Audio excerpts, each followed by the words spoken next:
The next bab is bab man da'a sahibahu fanaqasa min ismihi harfan. Man da'a sahibahu, the person who called his companion by name, and when he calls him by name, what does he do? فَنَقَصَ, so he reduces min ismihi, from his name, harfan, a letter. Meaning, he does not say the name in full, rather he leaves out a letter or two from the end. So for example, the Prophet ﷺ would call Aisha radiallahu anha at times, and he would say, Ya Aish, or Aish, and not Aisha. So the full name is Aisha, but he left out the last letter. So is this something that is permissible? So is it permissible to shorten someone's name? Now, it really depends. If you're doing that out of love, out of friendliness, then that is something completely permissible. But if a person does that in order to mock someone, in order to, belittle them or annoy them, then that is not permissible. وقال أبو حازم عن أبي هريرة قال للنبي صلى الله عليه وسلم يا أبا هر. Abu Hazim reported from Abu Huraira that the Prophet ﷺ said to him, he said that the Prophet ﷺ said to me, Ya Aba Hir, O Abu Hir. Now the kunya of Abu Huraira radiallahu anhu was Abu Huraira, right? Abu Huraira. But the Prophet ﷺ said to him, he called him by saying, Abu Hir. So this shows that the Prophet ﷺ, he did that, and his shortening people's name out of love shows the permissibility of doing this. Let's look at the hadith. حدثنا أبو اليمان أخبرنا شعيب عن الزهري قال حدثني أبو سلمة بن عبد الرحمن أن عائشة رضي الله عنها زوج النبي صلى الله عليه وسلم قالت قال رسول الله صلى الله عليه وسلم يا عائش هذا جبريل يقرئك السلام. So Aisha radiallahu anha reported that the Prophet sallallahu alaihi wasallam said to him, Ya Aish, O Aish, this is Jibreel and he is giving you salam. قلت, Aisha radiallahu anhu said that I said, وَعَلَيْهِ السَّلَامُ وَرَحْمَةُ اللَّهِ, and on him be salam and the mercy of Allah. قالت وَهُوَ يَرَى مَا لَا نَرَى. Aisha radiallahu anha said that the Prophet sallallahu alaihi wasallam would see what we were not able to see. Meaning he was able to see Jibreel and we were not able to see him. And this was not the only time, but this happened, of course, many times where the Prophet ﷺ was shown matters which other people were not able to see, even though they were in the same place. Because remember that what is in the unseen is in the unseen, meaning it is not visible to people, unless Allah subhanahu wa ta'ala allows that a certain aspect of the unseen be revealed to someone. And we see this is mentioned in Surah Al-Jinn also, where part of the unseen is revealed to the prophets of Allah. This is a privilege that Allah subhanahu wa ta'ala gave to his messengers, because this was a part of their role that they played as prophets of Allah. So anyway, Imam Bukhari brings this hadith over here to show how the Prophet sallallahu alaihi wasallam said to Aisha radiallahu anha, Ya Aish, and not Ya Aisha. Now, this also shows us how it's necessary that a husband and wife address one another lovingly, with nicknames. Why? Because the way that you address someone definitely, has an impact on how you feel about them and they feel about you. When you address someone lovingly, then of course this is a means of increasing that love and that bond. But when people, talk to each other, or when they address one another, in plain, boring terms, then that is almost an indicator of what that relationship is like. So we see how the Prophet sallallahu alaihi wasallam, he would address, he would call Aisha radiallahu anha lovingly. And we see at another place where the Prophet sallallahu alaihi wasallam would call her Humayra, which basically translates as beautiful or rosy-cheeked. So again, these beautiful, loving expressions and words, yes, you could argue that you're changing someone's name, but changing the name is not always to insult someone. It is not always to belittle someone.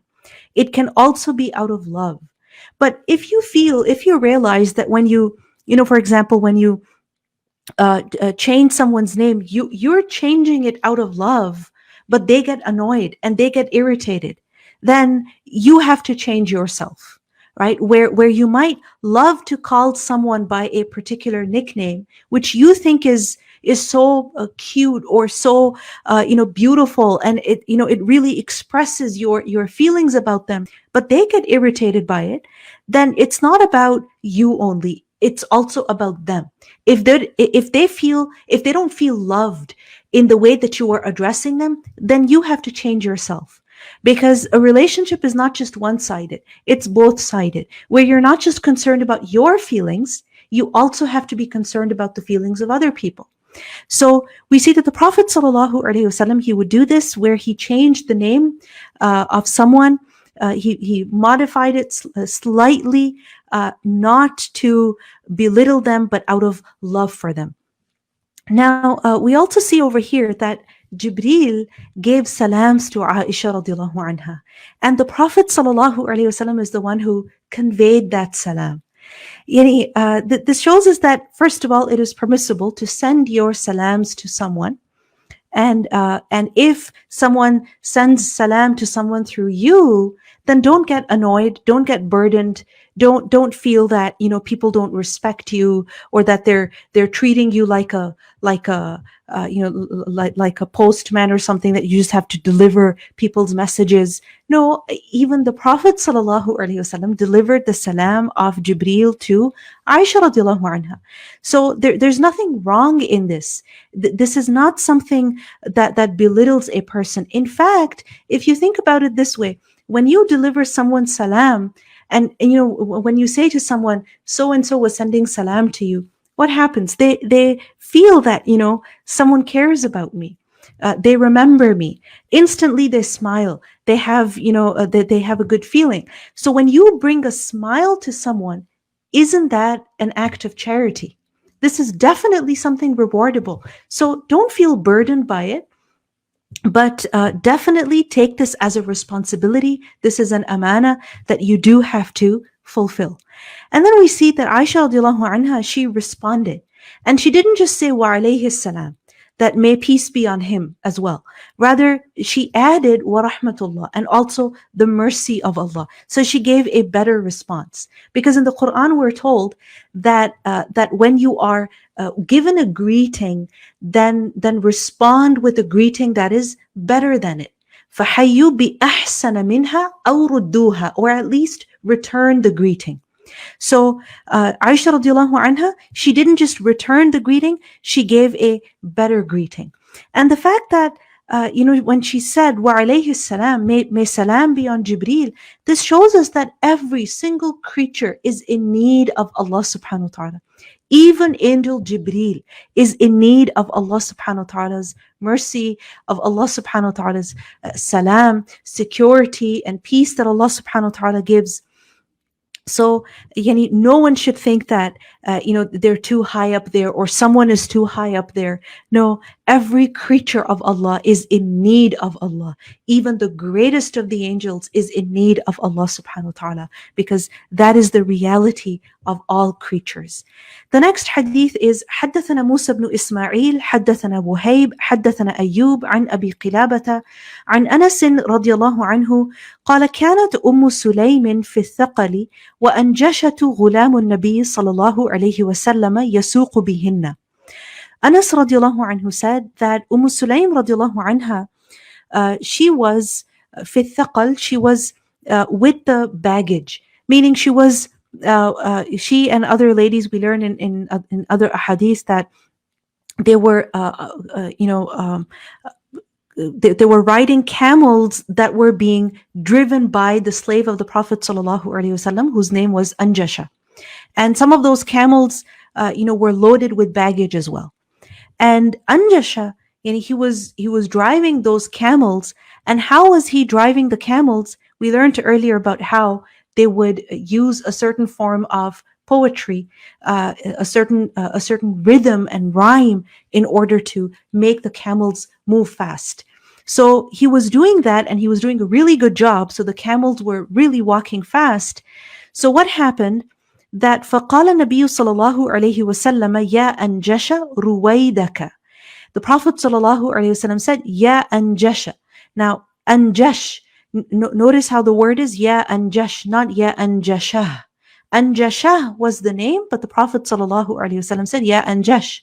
Ruwaidak, slow down. Sawqaka bil qawarir, drive the glass vessels gently. Meaning, don't forget that there are ladies also over here. So when you're going to be driving the camels really fast, they're going to get hurt. And the Prophet sallallahu alaihi wasallam compared their delicate nature with that of crystals, with that of glass vessels, meaning be careful. So again, we see over here that the Prophet sallallahu alaihi wasallam, he shortened the name Anjasha to Anjash.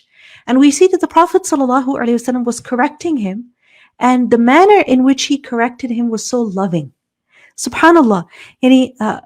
This is something that I think all of us are guilty of, that when we see someone making a mistake, we jump towards them so aggressively, and that aggression is visible, in our tone of voice, or in the words that we are using, or in the way that we go towards them.